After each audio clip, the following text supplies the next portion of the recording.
नमस्कार दोस्तों, सुबह क्लासेस के यूट्यूब चैनल में आप लोगों का स्वागत है। दोस्तों, आज हम लोग एक नया चैप्टर, नया सब्जेक्ट पढ़ना शुरू करेंगे और उस सब्जेक्ट का नाम है फंडामेंटल ऑफ एग्रोनॉमी। तो फंडामेंटल ऑफ एग्रोनॉमी का आज हम पहला लेक्चर पढ़ेंगे। पहले लेक्चर का ये आज पहला पार्ट है, जिसमें हम लोग पढ़ेंगे एग्रीकल्चर क्या है, एग्रीकल्चर की डेफिनेशन क्या है, इसका इम्पोर्टेंस क्या है, इसका स्कोप क्या है और एग्रीकल्चर की कौन कौन सी ब्रांच है। तो चलिए शुरू करते हैं आज का पहला लेक्चर। तो इसमें है एग्रीकल्चर। एग्रीकल्चर क्या है? एग्रीकल्चर एक लैटिन भाषा का शब्द है जो किससे बना है? एगर और एग्री से मिलकर बना है, जिसका मतलब होता है सॉयल, और कल्ट्रा का मतलब होता है कल्टीवेशन। यानी कि एग्रीकल्चर एक लैटिन भाषा का शब्द एगर या एग्री से बना है, जिसका मतलब होता है सॉयल, और कल्ट्रा का मीन्स होता है कल्टीवेशन। एग्री और कल्चर यानी कि एगरा और कल्ट्रा, एग्री और कल्ट्रा यानी कि सॉइल और कल्टीवेशन, इसको हम क्या कहते हैं? एग्रीकल्चर कहते हैं। एग्रीकल्चर एक अप्लाइड साइंस है, यानी कि इस साइंस को हम अपने दैनिक जीवन में अप्लाई कर सकते हैं। ठीक, और ये क्या है? इसमें हम क्या करते हैं? एग्रीकल्चर में हम क्या करते हैं? क्रॉप प्रोडक्शन करते हैं, क्रॉप को, फसलों का उत्पादन करते हैं, और हार्टिकल्चर पौधों का भी उत्पादन करते हैं, चाहे हार्टिकल्चर के पौधे हों चाहे वो और एग्रोनॉमी के पौधे हों। इसके साथ साथ हम लाइव स्टॉक राइजिंग करते हैं, यानी कि पशुपालन भी करते हैं, फिशरीज भी करते हैं और फॉरेस्ट्री भी करते हैं, यानी कि मछली पालन और वानिकी। एग्रीकल्चर में सभी चीज़ें कंक्लूड की जाती हैं। Agriculture is defined as a art, science and business. Agriculture एक प्रकार का आर्ट है और साइंस भी है, और इसके साथ साथ एक बिजनेस भी है। अब ये क्यों है, इसको हम आगे देखते हैं। आगे क्या देखते हैं? एग्रीकल्चर एक आर्ट है। आर्ट है तो क्यों है? जैसे आर्ट का मतलब ऐसे समझो कि एग्रीकल्चर एक कला है। जैसे मान लो कि कोई एक बच्चा है, जैसे मान लो कि एक कोई 10 साल का बच्चा है, उसको पता है कि 1 हेक्टेयर में 60 किलो गेहूँ लगे, एक हेक्टेयर में 80 किलो गेहूँ, या हाँ 80 किलो गेहूँ की हमको बुआई करनी है। 1 हेक्टेयर में 80 किलो गेहूँ की बुआई अगर हम करेंगे तो ये सफिशियंट है। लेकिन क्या वो 10-12 साल का बच्चा, उसको पता तो है कि 80 किलो हेक्टेयर में लगेगा, लेकिन क्या 80 हेक्टेयर, वो 80 किलो गेहूँ 1 हेक्टेयर में छिटक पाएगा? और उसको ब्रॉडकास्टिंग करने के लिए दे दिया जाए तो वो 1 हेक्टेयर में बिल्कुल इक्वली ब्रॉडकास्ट कर नहीं पाएगा। तो इसको हम, इसके लिए हमको क्या चाहिए? एक स्किल्ड आदमी की आवश्यकता होती है जो कायदे से ब्रॉडकास्टिंग कर पाए। अब देखो, जैसे मान लो कि हमको पूरे खेत में 2 सेंटीमीटर वाटर चाहिए। जैसे वाटर ना समझो, आसानी से समझो ऐसे, जैसे मान लो कि हमको 500 लीटर दवा मिलाई, 500 लीटर पानी में कोई दवा एक मिलाई, जैसे मान लो आइसोप्रोट्यूरान मिलाया गेहूं के मामा को नाश करने के लिए। अब इस आइसोप्रोट्यूरान को अगर कोई एक स्किल्ड आदमी छिड़केगा तो कायदे से छिड़केगा, सभी जगह पे जो केमिकल की मात्रा होगी वो बराबर जाएगी। जबकि अगर कोई अनस्किल्ड आदमी जाएगा तो वो कहीं पे केमिकल ज़्यादा छिड़क देगा, कहीं पे कम छिड़क देगा। तो जहाँ ज़्यादा छिड़क देगा वहाँ क्या होगा कि गेहूँ भी झुलस जाएगा, और जहाँ कम छिड़केगा वहाँ फ्लेरिस माइनस जो गेहूँ का मामा होता है वो जाएगा नहीं। तो इसके लिए एक स्किल्ड आदमी की आवश्यकता होती है, जिसके पास इसका आर्ट हो करने का, जिसके पास तरीका हो। तो इसीलिए ये एक प्रकार का आर्ट भी है। अब साइंस क्यों है? साइंस इसलिए है क्योंकि जो साइंटिफिक एक्सपेरिमेंट होते हैं, चाहे वो ब्रीडिंग के थ्रू नई वैरायटी का डेवलपमेंट हो, चाहे वो टेक्नोलॉजी का उपयोग हो, ये सब चीज़ें हम एग्रीकल्चर में उपयोग करते हैं। इसीलिए हम इसको कहते हैं science. Utilization of all technology develop on the scientific principle such as crop breeding, production technique, crop protection, economics etcetera. इसी की वजह से हम इन सब चीज़ों का यूज करते हैं, यानी कि साइंटिफिक प्रिंसिपल का यूज करते हैं क्रॉप की ब्रीडिंग में, एक से एक अच्छी से अच्छी नई प्रजातियां विकसित करने में, अच्छी अच्छी टेक्नोलॉजी का उपयोग करते हैं। जैसे पहले बैल से खेती होती थी, अब ट्रैक्टर से हो रही है।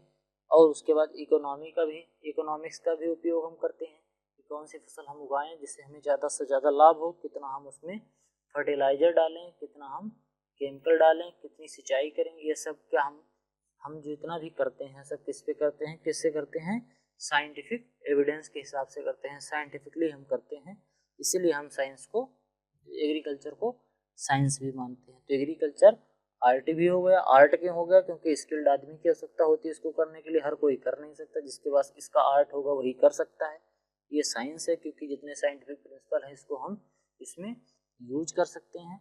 और एग्रीकल्चर एक बिजनेस भी है। बिजनेस कैसे है, क्योंकि एग्रीकल्चर से हम एग्रीकल्चर को हम एक व्यवसाय के रूप में लेते हैं। जैसे अगर एक मछली पालन हम अगर कर रहे हैं, तो एक मछली, अगर मछली पालन में हमने 1 रुपया लगाया है, तो 1 रुपया आने वाले 6 महीने के अंदर वो 1 रुपये 3 रुपये में बदल जाएंगे। यानी कि अगर मैंने 1000 रुपये लगा के मछली पालन किया है, तो हमको वो 6 महीने बाद 3000 रुपये का रिटर्न देंगे। तो एक प्रकार का ये बिजनेस भी है। चाहे गेहूँ हो गया, चाहे गन्ना हो गया, मतलब जितने भी हम कपास की खेती मान लो, फूल की मान लो, हार्टिकल्चर क्रॉप की मान लो, तो इनको हम बेच के अपना इनकम प्राप्त करते हैं। इसीलिए ये एक प्रकार का बिजनेस भी है। इससे पर कैपिटा इनकम भी इंडिया की बढ़ती है और भारत की जीडीपी भी बढ़ती है और विदेशी मुद्रा भी भारत में आता है। तो एग्रीकल्चर एक बिजनेस भी है। बहुत पहले समय में एग्रीकल्चर क्या था, एग्रीकल्चर केवल खाने के लिए अनाज उत्पन्न करने का केवल एक ही काम था, कि मतलब हम खाने के लिए अनाज को उत्पादित कर रहे हैं, अनाज का उत्पादन हम केवल फूडिंग पर्पज के लिए कर रहे हैं। लेकिन अब धीरे धीरे एग्रीकल्चर एक बिजनेस का रूप लेते जा रहा है। किसानों की आय दोगुनी करने का जब से ये फिनोमिना आया है, मतलब ये तो आया अभी जल्दी में है, लेकिन ये बहुत पहले से ही था कि किसान इसको अपनी आय का एक बहुत बड़ा स्रोत मानते थे। अब देखो एग्रीकल्चर क्या है। Agriculture is define as a agriculture act. Agriculture act जो 1947 में आया था, उसमें एग्रीकल्चर को डिफाइन किया गया है। इसमें इंक्लूड होता है हार्टिकल्चर यानी कि उद्यान विज्ञान, फ्रूट ग्रोइंग यानी कि फलों की खेती, और सीड यानी बीज की खेती, मतलब बीज ग्रोइंग, मतलब कि कोई जैसे मान लो गेहूँ उत्पादन करो तो गेहूँ के सीड भी उसकी ग्रोइंग करो। फिर डेयरी फार्मिंग यानी कि दुग्ध उत्पादन, लाइव स्टॉक यानी कि पशुपालन, उनकी ब्रीडिंग, पशुओं की ब्रीडिंग, अच्छी संतति उत्पन्न करना, जैसे मान लो साहिवाल, जर्सी, अब एक से एक भैंसें आ रही हैं, एक से एक गायें आ रही हैं उन्नत प्रजातियों की, जिनका प्रोडक्शन अच्छा है, जिनका दूध प्रोडक्शन ज़्यादा है, और इनकी सुरक्षा करना। यूज ऑफ लैंड, लैंड का यूज करना किसमें, ग्राजिंग में, मतलब पशुओं को चराने के लिए चारागाह के रूप में यूज करना, और इसको मार्केट गार्डन्स के रूप में यूज करना। तो ये सब क्या होता है, नर्सरी ग्राउंड के रूप में यूज करना। तो एग्रीकल्चर में ये सब चीज़ें कंक्लूड की जाती हैं। अभी हम आगे डिटेल में डिस्कशन करेंगे कि एग्रीकल्चर में कौन कौन सी चीज़ें कंक्लूड की जाती हैं, कौन कौन सी चीज़ें लाई जाती हैं। अब देखो एग्रीकल्चर का क्या स्कोप है, वो importance, scope and importance of agriculture in India. Agriculture का क्या स्कोप है और इसका क्या इम्पोर्टेंस है भारत में। देखो 16% ये जीडीपी का, भारत की पूरी जीडीपी का 16% किससे आता है, 16% केवल और केवल एग्रीकल्चर से ही आता है। ठीक, और भारत की लगभग 58% जनसंख्या, 58% पॉपुलेशन इंडिया की किस पे डिपेंड है, एग्रीकल्चर पे ही डिपेंड है। ठीक, 60% लोग आदमी गांव में रहते हैं और जो गांव में रहता है वो खेती करता है। Agriculture account 50% of total export में। भारत में जो टोटल विदेशी मुद्रा भंडार आता है हर साल, उसमें 15% शेयर किसका होता है, 15% शेयर होता है एग्रीकल्चर सेक्टर का। ठीक, और जो रूरल एरिया है यानी कि गांव वाले एरिया है, ग्रामीण एरिया है, वहाँ पे एग्रीकल्चर बिगेस्ट मार्केट के रूप में है। ठीक, लो प्राइस की वजह से और मिडिल प्राइस की वजह से, कम पैसे और मध्यम पैसे की वजह से वहाँ पे क्या है, रूरल एरिया में एग्रीकल्चर बहुत बड़ा मार्केट है, क्योंकि ज़्यादातर किसान लोग गांव में ही रहकर खेती करते हैं। तो खेती अगर गांव में होगी तो मार्केट भी तो बड़ा गांव में ही होगा। अरे भाई, जहाँ जिसकी खेती करोगे वहाँ उसकी मार्केट होगी। तो गांव में खेती होती है, इसीलिए गांव में एग्रीकल्चर का मार्केट भी बड़ा है। Agriculture sector as well as in maintaining food security. Agriculture sector जो है वो फूड सिक्योरिटी को मेंटेन, यानी कि हर आदमी तक भोजन, दोनों टाइम का भोजन पहुँचे, यह सुनिश्चित करता है क्या, एग्रीकल्चर।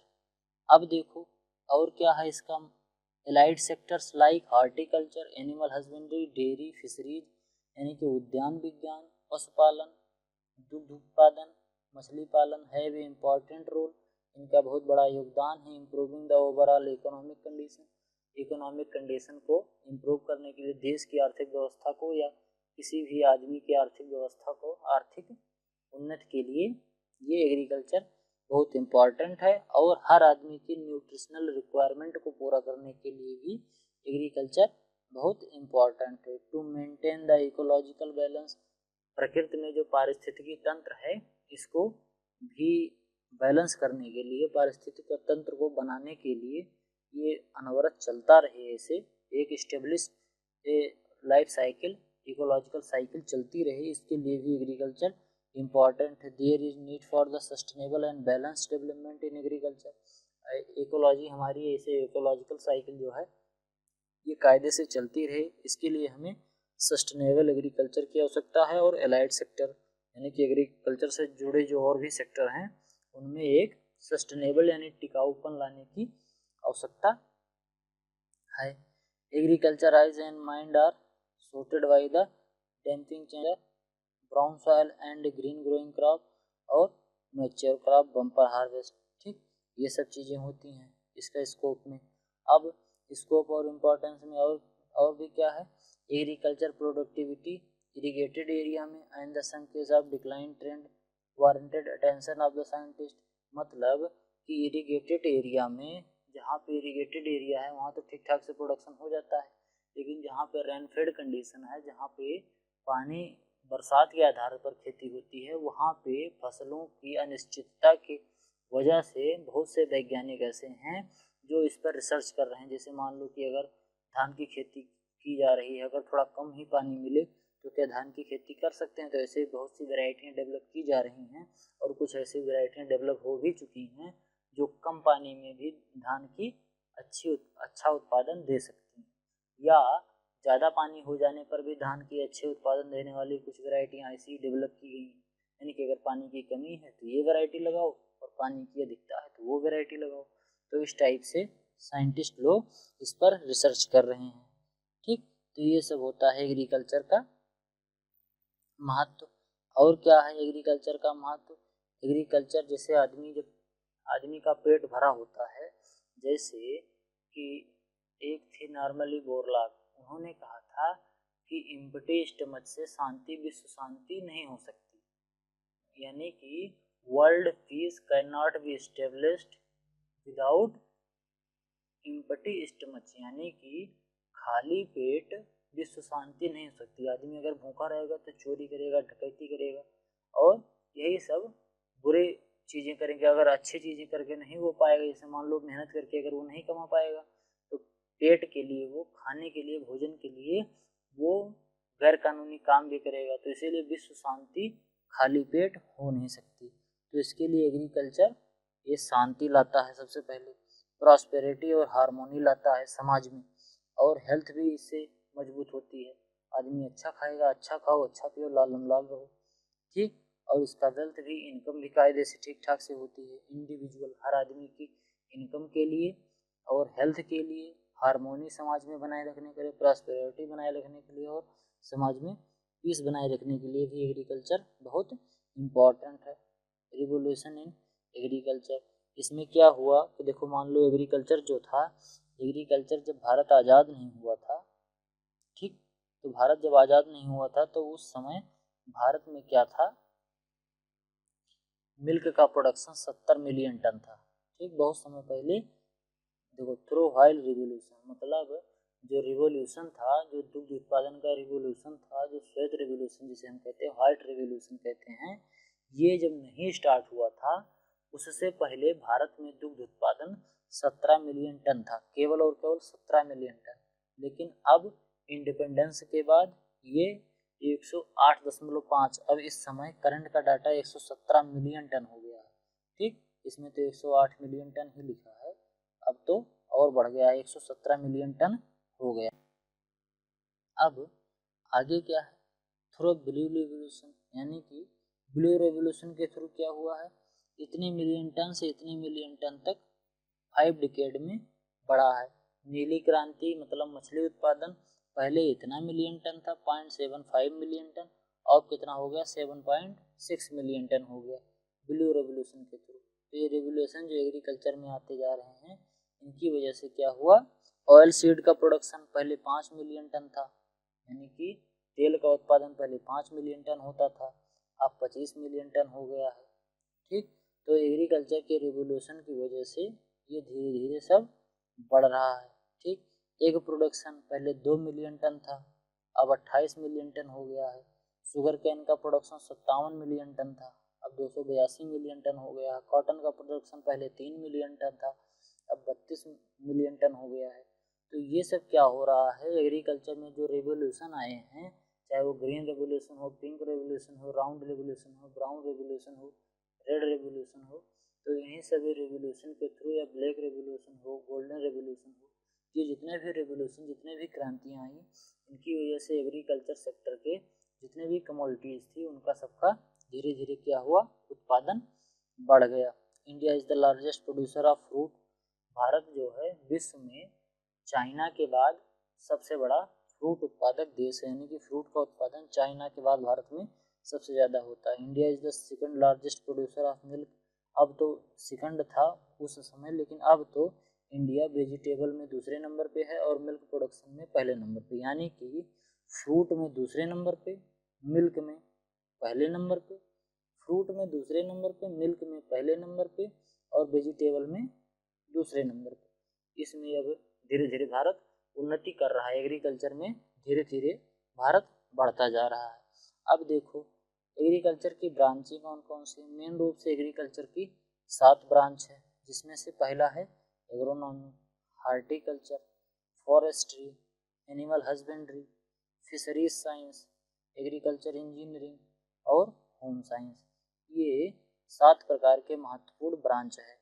अब एग्रोनॉमी क्या है, deals with the production of various crop, agronomy में हम वेरियस क्रॉप के प्रोडक्शन करते हैं इंक्लूड, जिसमें इंक्लूड होती है फूड क्रॉप, यानी कि फूड क्रॉप यानी ग्रेन क्रॉप यानी ग्रेमिनी कुल की जो क्रॉप होती है वो क्रॉप, फॉडर क्रॉप चारा वाली फसलें, फाइबर क्रॉप रेशे वाली फसलें, शुगर क्रॉप यानी कि चीनी वाली फसलें, ऑयल क्रॉप यानी कि तिलहनी फसलें, और लेग्यूमिनस क्रॉप दलहनी फसलें।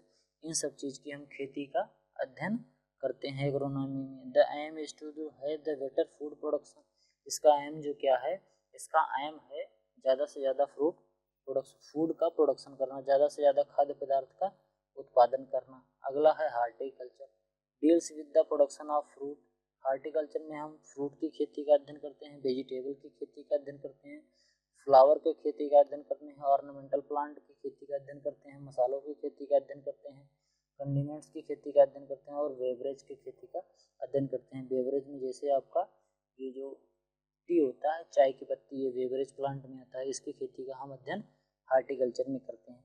फॉरेस्ट्री में हम लकड़ियों की खेती का अध्ययन करते हैं, वो पौधे, वो पेड़, वो ट्री जिनसे हम लकड़ियाँ उत्पादित करते हैं उनको हम फॉरेस्ट्री के अंतर्गत रहते हैं। Deals with the production of large scale cultivation of perennial tree, बहुवर्षीय पौधों की, इसमें हम क्या करते हैं, प्रोडक्शन करते हैं, बहुवर्षीय पौधों का लार्ज स्केल पे प्रोडक्शन करते हैं फॉर सप्लाइंग, सप्लाई करने के लिए। किस चीज़ की, चाहे वो वुड हो, चाहे वो लकड़ी हो, चाहे टिम्बर हो, इमारती लकड़ी हो, चाहे रबड़ हो, इन सब चीज़ को हम उत्पादित करने के लिए क्या करते हैं, फॉरेस्ट्री का उपयोग करते हैं, जिसे हम वानिकी कहते हैं। वानिकी के अंतर्गत हम इमारती लकड़ियों का, फाइबर लकड़ियों का, फर्नीचर बनाने के लिए लकड़ियों का और रबड़ वबड़ निकालने के लिए रबड़ की खेती का भी अध्ययन करते हैं। तो ये सब हम किस में करते हैं, फॉरेस्ट्री में करते हैं। फिर अगला है एनिमल हस्बेंड्री, एनिमल हस्बेंड्री में हम क्या करते हैं, लाइव स्टॉक को क्या करते हैं, पालते हैं, यानी कि पशुओं को पालते हैं, किस लिए, चाहे वो मिल्क के लिए हो, चाहे एग के लिए हो, चाहे वो मीट के लिए, चाहे दूध लो, चाहे मांस लो और चाहे अंडे लो, इसमें हम एनिमल प्रोडक्शन करते हैं। फिर फिशरीज साइंस है, फिशरीज साइंस में हम मछली पालन का अध्ययन करते हैं, इसमें हम मछलियों को इसको पालते हैं और इसकी ब्रीडिंग करते हैं और इसको एक जगह से दूसरी जगह ले जाने का आदि चीज़ों का अध्ययन हम करते हैं, मतलब मछली पालन का अध्ययन हम इसमें करते हैं, फिशरीज साइंस में। फिर एग्रीकल्चर इंजीनियरिंग, एक से एक इंजीनियरिंग के इक्विपमेंट, चाहे वो ट्रैक्टर हो, हार्वेस्टर हो, रोटावेटर हो, जायरोवेटर, कल्टीवेटर, डिस्क हैरो, नेस्टन हल, जितने प्रकार के इम्प्लीमेंट, स्प्रेयर, डस्टर, ठीक, पंपिंग सेट मशीन, ये जितने भी इक्विपमेंट लगते हैं, जितने भी इंजीनियरिंग के सामान लगते हैं इंजीनियर खेती करने में, उसका हम अध्ययन करते हैं किसमें, एग्रीकल्चरल इंजीनियरिंग में। ठीक, वाटर कंजर्वेशन का भी हम अध्ययन इसी में करते हैं। ठीक, और बायो एनर्जी का भी अध्ययन करते हैं। फिर अगला है होम साइंस। होम साइंस के अंतर्गत हम ये भी एक एप्लीकेशन और utilization of agricultural products produced, जैसे एग्रीकल्चर के जो प्रोड्यूस निकल रहे हैं, जैसे एग्रीकल्चर के थ्रू हमने आम का उत्पादन किया, आम के उत्पादन से फिर हमने क्या किया, अचार बनाया, तो ये सब अचार बनाना, कढ़ाई बुनाई करना, तो ये सब चीज़ें किसमें किसके अंतर्गत आती हैं। जैसे मान लो चिप्स की खेती करना, लिज्जत पापड़, सॉरी चिप्स की खेती नहीं होती है, गड़बड़ हो गया, जैसे आलू की फैक्ट्री वाला काम हो गया। चिप्स मतलब बनाना, चाहे चिप्स बनाना हो, चाहे जो लिज्जत पापड़ बहुत फेमस पापड़ है पूरी दुनिया में, ये बनाना, तो ये सब एग्रीकल्चर से ही आता है। ये सब एक होम साइंस का उदाहरण है। होम साइंस में हम इस चीज़ का अध्ययन करते हैं। फिर evolution in agriculture man, evolution of man and agriculture, मतलब आदमी का विकास और आदमी के साथ साथ किसका विकास, आदमी के साथ साथ एग्रीकल्चर का विकास। अब देखो कैसे हुआ, आदमी के विकास की कई अवस्थाएं थी। पहली अवस्था में आदमी क्या करता था, भोजन के लिए आदमी हंटिंग करता था, यानी कि शिकार करता था, शिकार करके जानवरों को मारता था, मार के खा लेता था। लेकिन धीरे धीरे क्या हुआ कि हंटिंग करते करते करते करते जानवरों को मार के खाते खाते जानवरों की जनसंख्या कम होती गई। फिर उसने क्या किया, पास्टोरल किया, यानी कि जानवरों को पालना शुरू किया। तो जानवरों को पालता था और जब वो बड़े हो जाते थे तो उनको मार के खा लेता था। सबसे पहले शिकार करता था, फिर पशुओं को पालता था, किस लिए, शिकार करने के लिए। शिकार करने के लिए पशुओं को पाल लेता था, जैसे कुत्ते को पाल लिया तो कुत्ते को पालता था तो शिकार करने में मदद करता था। और वो फिर भेड़ बकरियों को भी पालने लगा, उसका मांस खाता था। गाय भैंस पालने लगा, इससे वो दूध पाने लगा। फिर उसके बाद धीरे धीरे धीरे जाके तब इसने क्रॉप का कल्टीवेशन स्टार्ट किया। और क्रॉप का कल्टीवेशन जब स्टार्ट किया तो ये स्टार्टिंग में जब क्रॉप का कल्टीवेशन करता था तो ये केवल अपने खाने भर के लिए ही क्रॉप को उगाता था। लेकिन अब के समय में क्या हो गया, ये एक ट्रेड के रूप में हो गया। अपने आवश्यकता से अधिक वो जो भी एग्रीकल्चर का उत्पादन होता था, जो भी प्रोड्यूस का उत्पादन होता था, जो भी उत्पादन वो ज़्यादा कर पाता था अपनी आवश्यकता से अधिक, उसको क्या करता था, बेच देता था। तो अब ये क्या हो गया, धीरे धीरे ये ट्रेड के रूप में हो गया। आदमी शिकारी बनकर निकला था, शिकारी हो गया, फिर पशुपालक हो गया, फिर खेती करने वाला किसान हो गया, और आज एक व्यापारी भी हो गया। अब हंटिंग फूड का सोर्स था ओल्ड डे में। उसके बाद फिर क्या है, pastoral, obtain the food through the domestic animal से वो फूड लेने, चाहे डॉग, हॉर्स, काऊ, बफेलो एक्सेट्रा, इनको पालने लगा और इनसे मीट लेने लगा, शिकार में इनकी मदद लेने लगा और इन्हीं से एग्रीकल्चर के काम करने लगा। जैसे बैलों को पालकर उसने खेत की जुताई करना स्टार्ट किया। फिर धीरे धीरे उसने क्रॉप कल्टीवेशन किया और फिर अंत में आके उसने क्या किया, एग्रीकल्चर से ट्रेड भी करने लगा। हमको 10 कुंटल गेहूं की आवश्यकता है, हमने 100 कुंटल गेहूं का उत्पादन कर लिया और 90 कुंटल जो फालतू बचा, 90 कुंटल को हमने बेच दिया। तो ये क्या हो गया, एक फ़ायदा हो गया। तो एग्रीकल्चर का ये ट्रेड हो गया। और किस पीरियड में क्या क्या हुआ था ये भी देख लेते हैं। देखो 1000 वर्ष 10,000 ईसा पूर्व हंटिंग करता था, 7,500 ईसा पूर्व कल्टीवेशन स्टार्ट किया, 3400 ईसा पूर्व व्हील का चक्के का आविष्कार हुआ, 3000 ईसा पूर्व ब्रॉन्ज का आविष्कार हुआ, 2900 ईसा पूर्व प्लव यानी कि हल का आविष्कार हुआ। ठीक, 2300 ईसा पूर्व चिकपी और कॉटन और मस्टर्ड की खेती उसने शुरू किया। मतलब आविष्कार नहीं है, सब मतलब खोज है। 2000 मतलब 2200 ईस्वी पूर्व कल्टीवेशन ऑफ राइस स्टार्ट किया, 1500 ईस्वी पूर्व शुगर केन का उत्पादन स्टार्ट किया, 1400 ईस्वी पूर्व यूज किया आयरन 1400 ईस्वी पूर्व में आया। 1000 वर्ष पहले, मतलब 1000 ईस्वी वर्ष पहले, आज से लगभग 3000 साल पहले आयरन का आविष्कार हुआ, यानी कि आयरन की खोज हुई और आयरन के प्लाऊ बनने लगे, यानी कि हल जो है वो आयरन के बनने लगे। इससे पहले जो हल बनते थे वो पत्थर के बनते थे, पत्थर से हल बनाता था, उसी हल से जुताई करता था तो टिकाऊ नहीं होते थे। लेकिन जब लोहे का आविष्कार हुआ तो लोहे का हल वो बनाने लगा, लोहे के कुदार फावड़ा ये सब बनाने लगा।